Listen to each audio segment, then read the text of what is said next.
अतीक और अशरफ की कल तक ये हो रहा था कि इन दोनों के संबंध आईएसआई से हैं, लश्कर तैयबा से हैं और पाकिस्तान से ये हथियार मंगाते थे।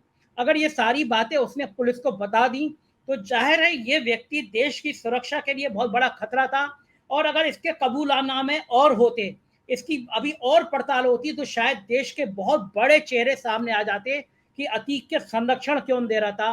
प्रयागराज में कई लोग बड़े, कल जो ईडी का छापा पड़ा बड़े बिल्डर के यहाँ, उसके संबंध जुडिशरी में कई लोगों के हैं, बड़े ब्यूरोक्रेट क्या है, बड़े पॉलिटिकल लोगों क्या है। तो जिसके संबंध लश्कर तैयबा से और जिसके संबंध आईएसआई से, उसकी सुरक्षा के बीच में 3 लोग आके उसकी हत्या कर देते हैं। क्या यह पूरी सरकार का, पूरी पुलिस का फेलियर नहीं है? देखिए, उत्तर प्रदेश में कानून व्यवस्था पूरी तरीके से फेल हो चुकी है। ये उत्तर प्रदेश की सरकार के लिए काला दिन है, ये उत्तर प्रदेश की कानून व्यवस्था के लिए काला दिन है। और मैं ये समझता हूं कि योगी आदित्यनाथ को शर्म से इस्तीफा दे देना चाहिए, क्योंकि गृह मंत्री वही। और मैं समझता हूं कि इससे ज्यादा शर्मनाक हालात नहीं हो सकते। अतीक अहमद सिर्फ एक गैंगस्टर या और कोई चीज नहीं थे। अतीक अहमद पूर्व सांसद है, पूर्व विधायक है, और तमाम सारी चीजों जनता को उसने रिप्रेजेंट किया है। मैं नहीं कहता हूं कि किसी अपराधी को बख्शा जाए, लेकिन उसकी हत्या करने और वो करने का अधिकार तो किसी को नहीं है, चाहे वो पुलिस हो, चाहे कोई आम आदमी हो, या कोई भी व्यक्ति। और यह हत्या है, और यह हत्या प्री प्लान्ड है, कराई गई हत्या है। ये वैसे ही हत्या है, मुझे याद आती है उन्नाव में लखनऊ के एक एमएलसी हुआ करते थे अजीत सिंह, उनकी हत्या की गई थी। उन दिनों में लखनऊ में, हाँ लखनऊ में ही था, और उस समय एक सिपाही से कराई गई थी। और वो सिपाही फिर बाद में कहां गया, क्या हुआ, कहां सजा हुई, कुछ नहीं पता। इसी तरीके से कमोबेश यह साजिशन हत्या है, प्री प्लान्ड हत्या है, और यह हत्या कोई और नहीं करा रहा है, सरकार करा रही है। क्योंकि सरकार को अब यह था कि हाँ ये कैसे दिखाएं। और यदि पुलिस अभिरक्षा में हत्या हो रही है, वो जुडिशियल कस्टडी में था, जुडिशियल कस्टडी से लाया गया, ट्रांजिट रिमांड पे लाया गया, फिर उससे पूछताछ के नाम पे वो किया गया, और अब ये हत्या करने का पूरा इरादा था, पूरी प्लानिंग थी।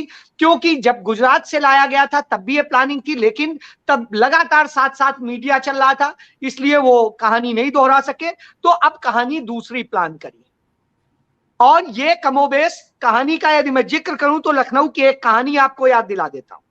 आपको याद होगा कि लखनऊ में पाकिस्तान से रिलेटेड कुछ एक केस के एक्यूज बंद थे, और उस समय यह हुआ कि अगले दिन उनके केस का फैसला होने वाला था। सबूत सरकार जो प्रोसिक्यूशन था वो इकट्ठा नहीं कर पाया था, और फिर यह लगा कि इसका खेल कैसे किया जाए। अंततः खेल होता है कि उन्हें कहा जाता है कि लखनऊ की जेल तब उस जगह हुआ करती थी जहां आज टूट गई है उस जगह से, तो वो कैंट के पास में, तो वहां पर जेल होती थी। तो सीधे रास्ता गाड़ी का होता था, वो की बजाय उसे घुमाकर तेलीबाग साइड से लाया गया। और तेलीबाग साइड से लाते वक्त एक अचानक बाइक आती है, वो उसके सामने एक्सीडेंट दिखाते हैं, और उसके बाद में पीछे से 2 लोग आते हैं, वो कहते हैं गोली चला रहे हैं, और साहब गोली चला रहे हैं, छुड़ाने आए थे। और उसके बाद में पुलिस कहती है हमने फायरिंग करी और उसमें मारे गए। वो कहानी चूंकि मेरी अपनी अजय जी, मैं उस मौके पे गया था, नूरा नाम था उसका, नूरा। जी जी जी जी।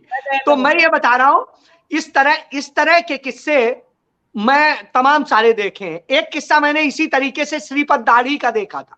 वो गोरखपुर से जा रहा था और दिल्ली जा रहा था, लखनऊ एयरपोर्ट पे उसे पकड़ा, कृष्णा नगर में रात में रखा था। मैं उन दिनों दैनिक जागरण का क्राइम रिपोर्टर होता था, और उस समय एसएसपी हुआ करते थे रजनीकांत मिश्रा, तो वहां पर, और सुभाष सिंह बघेल हुआ करते थे जो है डीपीएसपी। तो वहां पर कृष्णा नगर कोतवाली में रख करके, और किस तरीके से उसको तब तक ये पहचान ही नहीं पाए थे। इत्तेफाक से मैं, चूंकि मेरा अपना घर कृष्णा नगर में, तो मैं आ रहा था घर, मैंने देखा अचानक कि ये भीड़ आज रात में क्यों थाने में लगी है।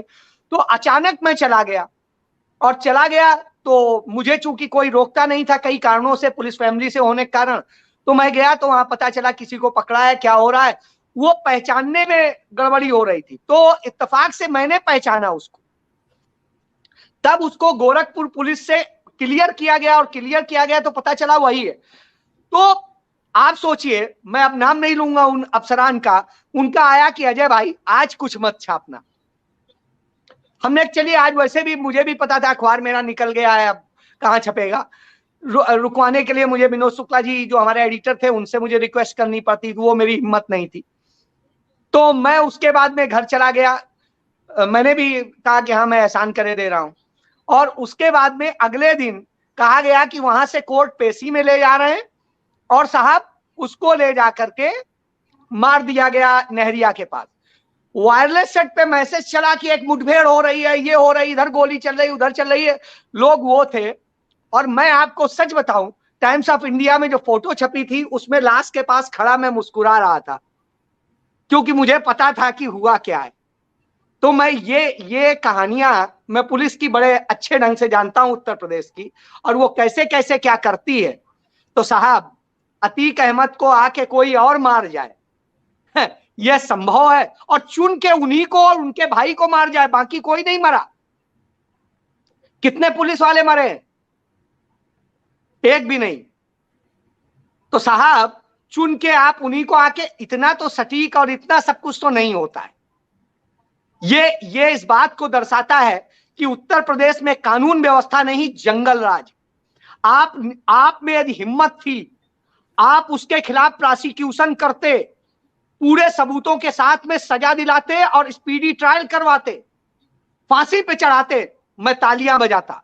लेकिन मैं समझता हूं यह आपकी हत्या है, और हत्या खुद सरकार ने कराई है, और सरकार की कराई गई ये हत्या है। इससे पता चलता है कि उत्तर प्रदेश में जंगल राज स्थापित हो चुका है, और कोई कानून का राज नहीं है, कानून व्यवस्था का यहां कोई मतलब नहीं है। मैं आज कहता हूं कि पिछली सरकारें बहुत अच्छी थी जो आज योगी आदित्यनाथ जीवित हैं, नहीं तो जितने मुकदमे थे पिछली सरकारों ने भी यदि ऐसे ही सोचा होता तो क्या हुआ होता, कल्पना करिए।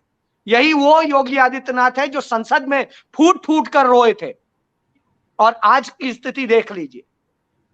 इससे आप समझ सकते हैं कि उत्तर प्रदेश के क्या हाल हो गए। तो अपराधी प्रवृत्ति के व्यक्ति यदि सत्ता में होंगे तो वो अपराध ही करना जानते हैं, वो न्याय और कानून की व्यवस्था नहीं जानते, उसकी भाषा नहीं जानते। जी, ये एक बड़ी खबर ये आई है कि ये जो हमलावर थे इनके नाम है लवलेश तिवारी, सन्नी और अरुण मौर्य। ये तीनों लोग कैमरा और माइक लेकर आए थे, पत्रकार की शक्ल में आए थे, और तीनों ने सरेंडर कर दिया। मारने के बाद पुलिस ने तीनों को पकड़ लिया है। देखिए आप कितनी अच्छी पुलिस है कि सरेआम सामने जब हत्या करने वाले तो कितने आसानी से पकड़ ले रही है, और बाकी को कहती है कि हाँ साहब आप ये, और आप देखिएगा बड़ा आसान सा है कि वो बच जाएंगे। वो कहेंगे पुलिस ने तो हमें जबरदस्ती सरेंडर करा दिया था।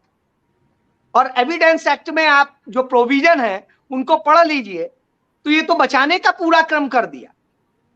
कोई और होता तो वो होता। इससे आप समझिए कि ये खेल क्या है। इस तरह से ये सारी चीजें दर्शा रहा है कि उत्तर प्रदेश में वो कोई चीज नहीं रह गई है जिसको लेके आज कह दें कि कोई सुरक्षित है। बेटियां सुरक्षित नहीं है, पुलिस अजय जी एक मिनट रुकूंगा। अखिलेश यादव ने ट्वीट किया है। अखिलेश यादव ने कहा है उत्तर प्रदेश में अपराध की पराकाष्ठा हो गई है, अपराधियों के हौसले बुलंद हैं। जब पुलिस के सुरक्षा घेरे के बीच सुरक्षा सरेआम गोलीबारी करके किसी की हत्या की जा सकती है, तो आम जनता की सुरक्षा का क्या? इससे जनता के बीच भय का वातावरण बन रहा है। ऐसा लग रहा है कुछ लोग जानबूझकर ऐसा वातावरण बना रहे हैं।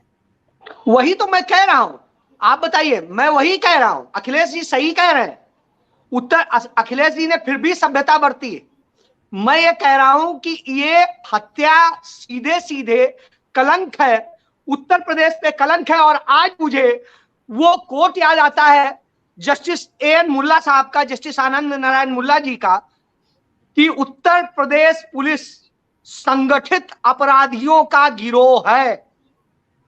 आज वो पूरी तरह सही साबित हो रहा है, और इसी को जस्टिस मार्कंडे काटजू साहब ने भी कोट किया था।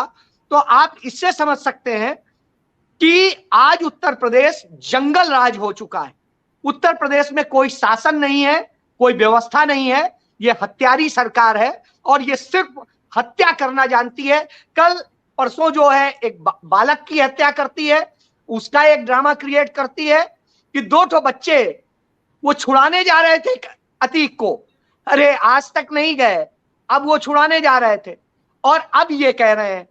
इससे आप समझ सकते हैं कि ये सरकार क्या कर रही है और कितना निकृष्ट ढंग का व्यवहार। जी अजय जी, आप अखबारों के, बड़े अखबारों के संपादक रहे हैं और सबसे बड़ी बात ये, आपने क्राइम की सालों रिपोर्टिंग की है और उस दौर में की है जब क्राइम के बड़े बड़े नाम हुआ करते थे, श्री प्रकाश शुक्ला थे, हरिशंकर तिवारी थे, आपने बड़े करीब से देखा है। पुलिस के, आप एक पुलिस अफसर के बेटे हैं, तो दोनों का संतुलन आपने देखा है। मुझे बताइए, जब अपराधी का ये कबूलनामा आ जाए, टीवी पे चलने लगे कि अतीक ने, अशरफ ने कहा है कि हम लश्कर तैयबा के लिए काम करते हैं, हम आईएसआई के लिए काम करते हैं, हथियार पाकिस्तान से मंगाते हैं, तो ऐसे व्यक्ति की सुरक्षा तो इतनी कड़ी कर देनी चाहिए। और ये बात तो बड़ी जाहिर है कि अगर कोई हमला करने आएगा तो वो पत्रकार का रूप बना के आ सकता है, ये तो कोई भी सोच सकता है। तो क्या पुलिस को पता था कि यह हत्या होगी वहां पे? स्वाभाविक सी बात है संजय जी, जो आप बता रहे हैं। पहली बात तो एक जान लीजिए, 161 का बयान होता है और उस 161 के बयान में किसी हस्ताक्षर की जरूरत नहीं होती, चाहे जो मन करे वो लिख लो। तो इसलिए पुलिस कुछ भी कहानी लिख ले, वो लिख सकती है।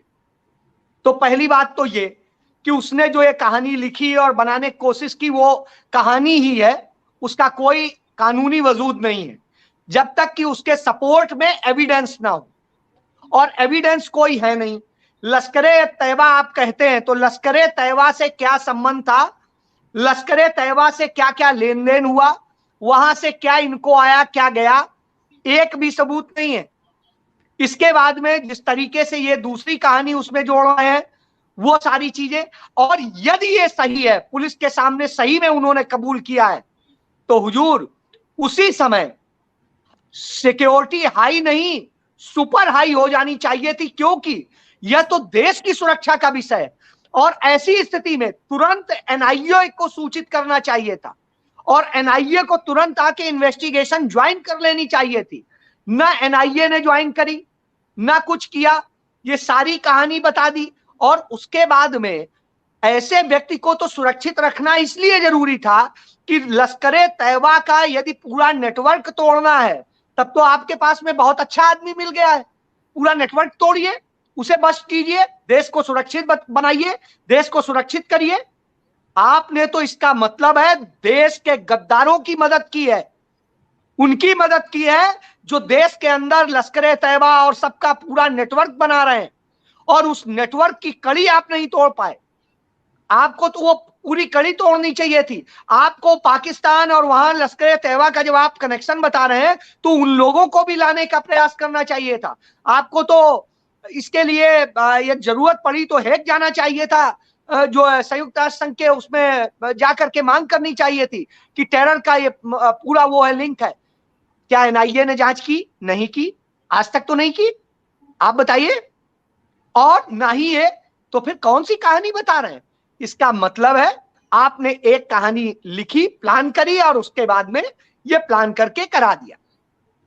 तो कुल मिलाकर के यह जो प्रथम दृष्टया देखने को लगता है, ये 101% हत्या है। मैं being a crime reporter, being a criminal advocate और बीइंग अ पुलिस अफसर का बेटा, और मैं उस पुलिस अफसर का बेटा हूं जिसने 77 इनकाउंटर किए हैं, 77 इनकाउंटर। तो आप ये समझिए, और उसी इलाके में किए हैं जिस इलाके के ये रहने वाले हैं, इलाहाबाद और बांदा, बुंदेलखंड, हमीरपुर, ये सारे इलाके में, बुंदेलखंड के मध्य प्रदेश तक फौजी डकैत का गैंग मेरे पिता ने खत्म किया, जो उस जमाने का सबसे बड़ा होता था। उसकी पापा का मुखबिर के तौर पे काम किया था ददुआ ने। तो मैं ये उदाहरण आपको दे रहा हूं। अजय जी एक मिनट के रोकूंगा। सीएम ने डीजीपी को तलब कर लिया है और एक उच्च स्तरीय बैठक बुलाई है।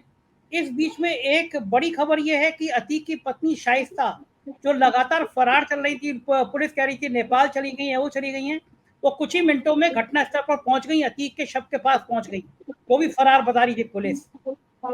ये कैसे होगा? मैं फिर क्या कह रहा हूं कि आप ही के सब सुरक्षा में हैं, सब आप थोड़े दिन कहानी बनवाते हैं, मीडिया में शोर मचवाते हैं, प्लान कराते हैं और उसके बाद में मर्डर कर देते हैं।